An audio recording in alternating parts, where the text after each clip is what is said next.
Nesse vídeo eu vou falar um pouquinho sobre otimização de Linux, no caso aqui em relação a Debian e Arch Linux, de modo que você tente tirar um pouco mais de desempenho da sua máquina em relação à configuração anterior ou básica que você tenha feito quando você fez a instalação do sistema. Eu já estou logo avisando, eu não me responsabilizo pelas cagadas que o usuário fizer no seu sistema. Todo vídeo que eu coloco aqui, eu já experimentei, testei e vi se funciona ou não. Então eu só vou mostrar aqui coisas que podem ser revertidas caso dê alguma zebra na máquina. E já dou também de novo como sugestão você instalar o programa TimeShift para você fazer um backup da sua configuração, que se no caso de der algum tipo de zebra aí, não só nos tutoriais que a gente vê no canal aqui ou em outros canais por aí, se der zebra o tutorial, você pode voltar a sua configuração anterior aí e não ter que reinstalar o sistema nem ter nenhum tipo de problema. Então vamos lá. A primeira coisa que eu sempre falo na hora de fazer, entre aspas, uma otimização do sistema é tu quer um sistema mais rápido, coloca um disco SSD. Pode ser um NVMe, um SSD comum e tal. Você vai ter um desempenho muito maior na velocidade de boot, na abertura de programas e tal, do que você teria com um disco rígido normal, né, de rotacional, do que você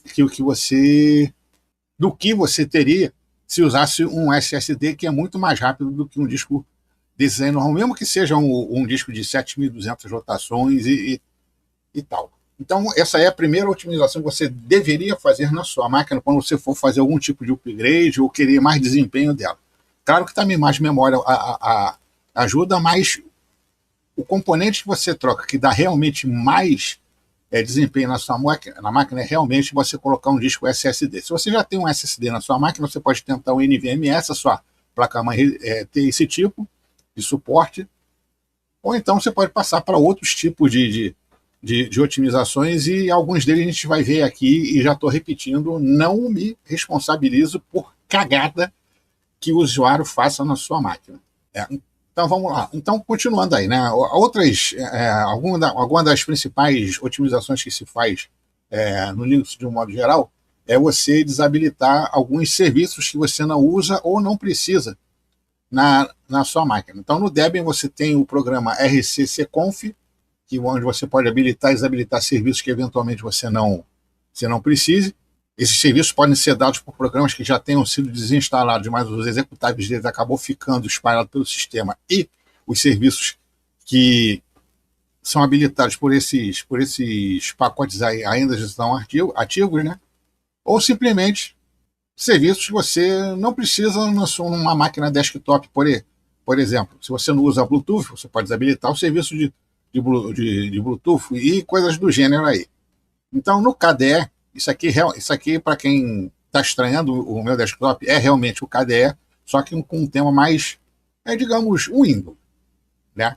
Para variar um pouquinho daquele tema Mac que eu estou acostumado a usar. Então, por exemplo, no KDE, você tem aqui, até aqui, serviços em segundo plano, você tem aqui alguns serviços básicos, aqui os que estão em execução, alguns que você pode parar e outros que você pode, inclusive, desabilitar, já que você eventualmente não precisa deles. Alguns aqui. Se você não usa, por exemplo, aqueles papéis de parede ou temas que mudam de acordo com a hora do dia, por exemplo, papel de parede claro durante o dia, papel de parede escuro durante o dia, tema claro durante o dia, tema escuro durante o dia. Você pode desabilitar isso aqui. Se você não quer fuso horário, você pode desabilitar isso aqui também, e coisas assim. Então eu não vou mostrar aqui o que tem que fazer ou não, isso aí vai depender de cada um. E antes de fazer o tipo de desabilitar ou habilitar o serviço, procura na internet aí se isso não vai dar zebra na sua máquina aí, principalmente se você não tiver o TimeShift instalado. Eu insisto na instalação desse programa, que é para você ter um backup de todo o seu sistema, caso dê alguma ziquezira aí no seu computador mais à frente, fazendo ou não algum tipo de alteração na sua máquina. Vou fechar aqui. Eu ia também falar sobre serviços que você pode desabilitar usando aquele comando systemctl espaço disable o nome do serviço, mas também não vou fazer isso para evitar o mínimo que o usuário acabe desabilitando algum tipo de serviço que possa comprometer o uso da sua máquina. Então eu vou falar aqui mais de você fazer não digo um upgrade, usar um kernel diferente daquele que já vem na sua própria máquina. Tem gente por aí, hackers de kernel, vamos dizer assim, que tentam fazer certas mudanças no kernel Linux para ter um pouco mais dos programas, o próprio Linux em si, ter mais responsividade nas aplicações e coisas do gênero aí. Então, vamos ver aqui. Para o Ubuntu, Debian, essa turma aí, você tem esse aqui, o Liquorix Kernel. Né? A descrição dele, dessas coisas todas, vão estar lá na descrição do vídeo. Então, você tem aqui o Liquorix Kernel. Aqui ele diz mais ou menos o que ele muda, o que ele deixa de mudar.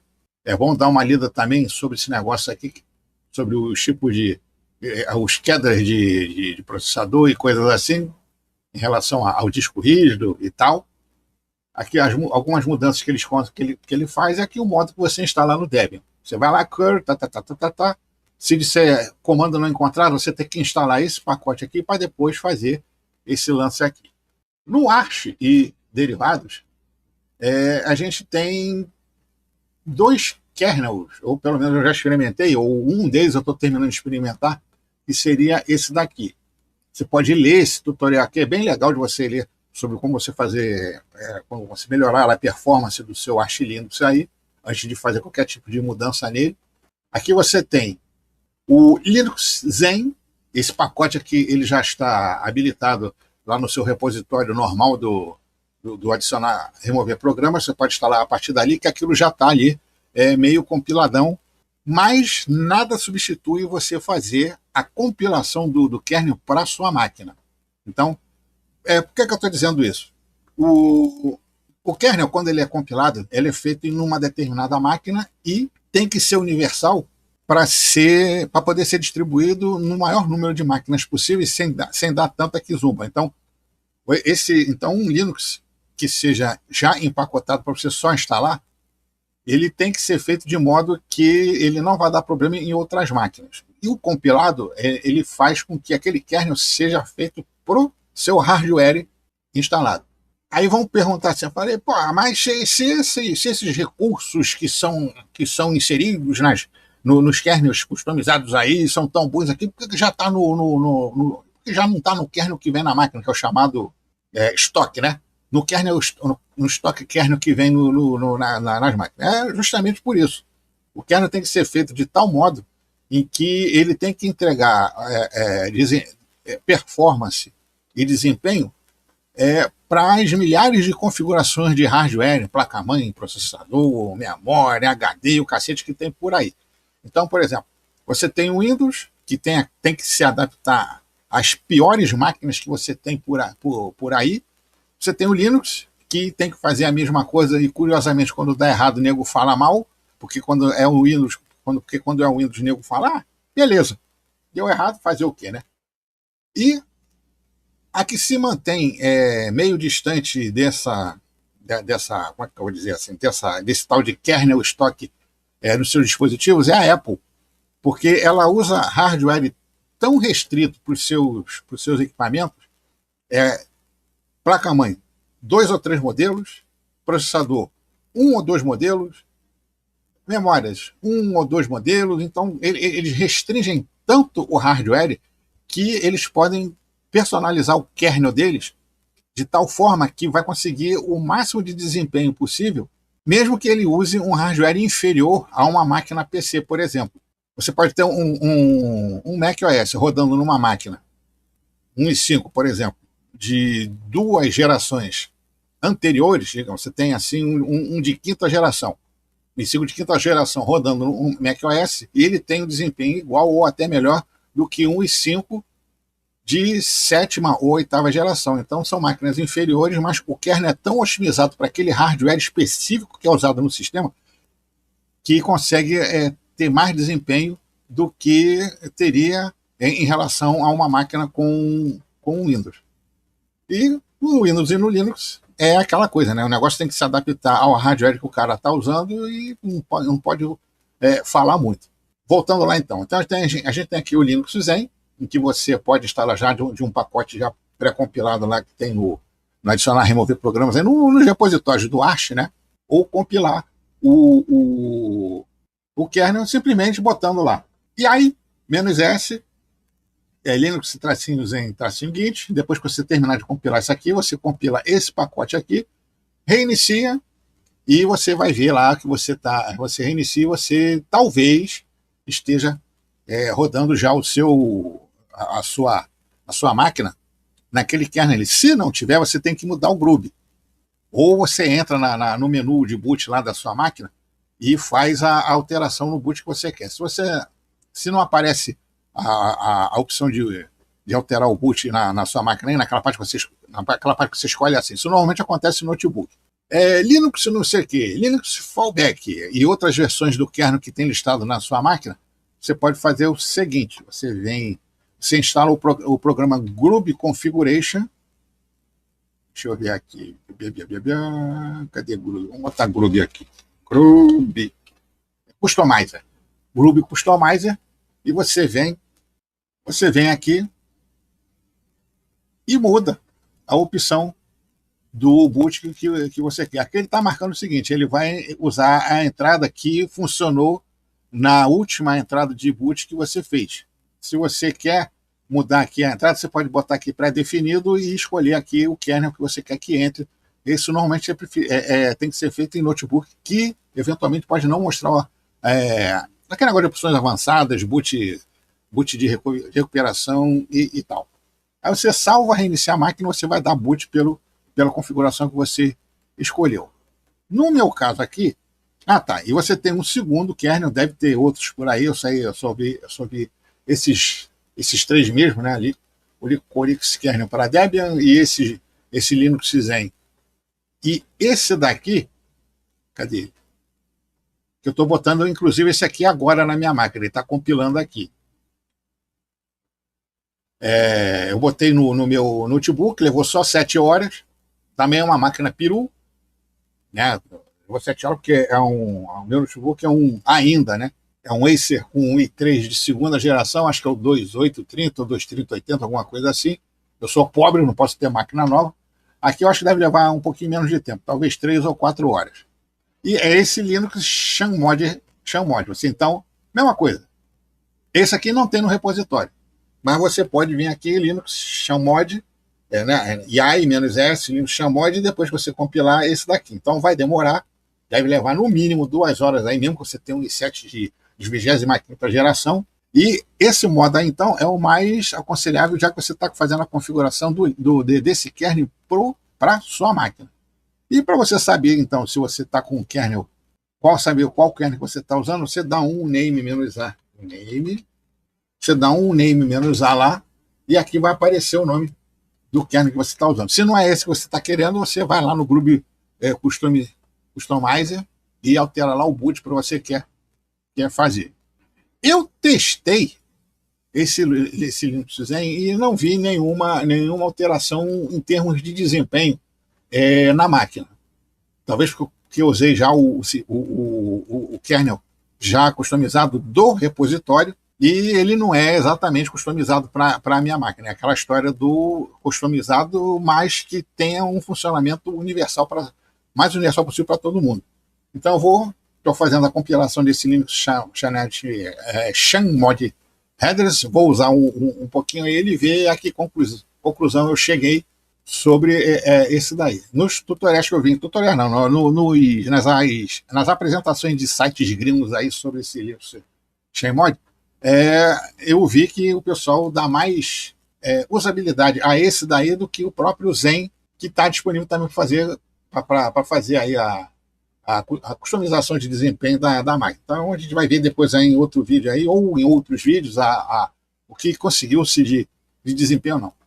Mas se você não quer usar o Linux Zen nem esse Shanmod aí, você pode fazer o seguinte: existe uma configuração no kernel do Linux que é o CFS, que está até aqui dizendo, deixa eu procurar aqui, Ctrl F, CFS, que é isso daqui. É o escalonador de CPU em que ele melhora, ou pelo menos tenta melhorar, a responsividade do sistema quando o processador está lá nas alturas de desempenho, né? Essa máquina aqui, além de eu estar gravando o vídeo e fazendo a compilação do kernel, ele está com esse pacote ativo no sistema. Então você vem e faz isso daqui, ó. Vamos botar aqui o CFS. Você vai instalar, fazer a compilação no caso, você vai instalar esse CFS ZenTwix e você vai vir aqui no terminal, depois de ter terminado fazer a compilação, System, ctl, enable, esse comando aqui. No meu notebook, eu achei realmente que melhorou um pouco.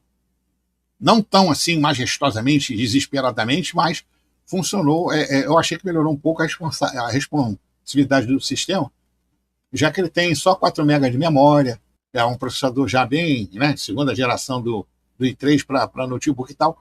Eu percebi uma melhora na responsividade dos programas quando eu fico com várias abas de navegadores abertos, programas fazendo compilação não, fazendo renderização de vídeo, coisa e tal, que antes vivia aparecer de vez em quando dizendo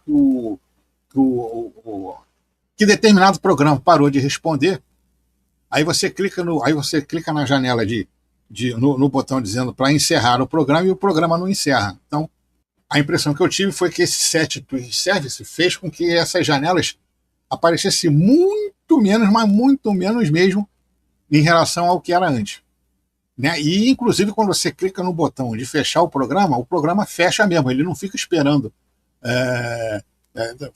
com aquela tela cinza, enrolando e depois fecha. Pelo menos isso aí parece que funcionou, e também esse 7CFS Twix eu uso também nessa máquina minha aqui, e por ela já ser uma máquina boa, os programas não aparecem tanto, mas, por exemplo, tem programas aí que param de responder, como o KDE Inline, e, curiosamente, o KDE Inline parou com essas besteirinhas de fechar do nada, ou de ficar travando também. Então, isso aí seria o primeiro, se não o único, se você não quer se aventurar em compilação de kernel, configuração no seu Arch aí, e derivados do Arch, para você fazer essa configuração de serviço aí, de otimização da sua máquina.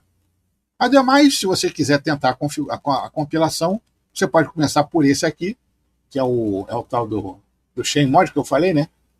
Ver qual é, ou então você testa aí a compilação do Zen, lembrando que, como eu falei, é mais demorado, mas é mais próximo do ideal você fazer a compilação do kernel que você tem aí.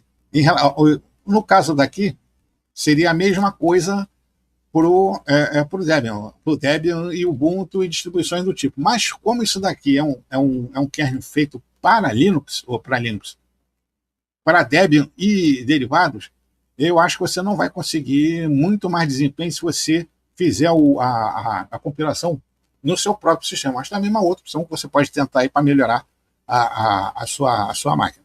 Então, esse aí é um vídeo um pouquinho mais avançado aí do tipo de melhora que você pode fazer no seu sistema, para você tentar arrancar mais um pouco daquilo que você já tem aí. Expliquei porque essas melhorias de kernel não são aplicadas já no kernel stock das distribuições, e fica por sua conta e risco aí, avisando mais uma vez que eu não tenho nada a ver com isso se der merda no seu sistema aí. Por isso, novamente, para deixar, mesmo sendo chato, instala a porra do programa Time Shift para você voltar a uma configuração anterior, caso dê algum tipo de problema aí na sua máquina. Aí mais tarde eu vou ver, mais tarde não, com um tempo aí eu vou ver, eu tenho que fazer o uso desse kernel aqui, depois eu vou fazer a instalação do outro kernel compilado, ver como é que esperar a instalação aí, ver o desempenho no dia a dia aí, e depois vem com outro vídeo aí, mostrando aí os resultados, né, desse incursão mais avançada, no caso aqui, Arch Linux. Então, falou? É isso aí. Então, se você gostou do vídeo, já sabe, né? Assina o canal, divulga nas redes sociais, dá um joinha, comenta, peida, fuma, arrota, caga também, caralho. Também, se não gostou, não precisa fazer nada disso, porque eu tô cagando. E depois a gente vê outro vídeo maneiro aí sobre qualquer coisa. Então, valeu!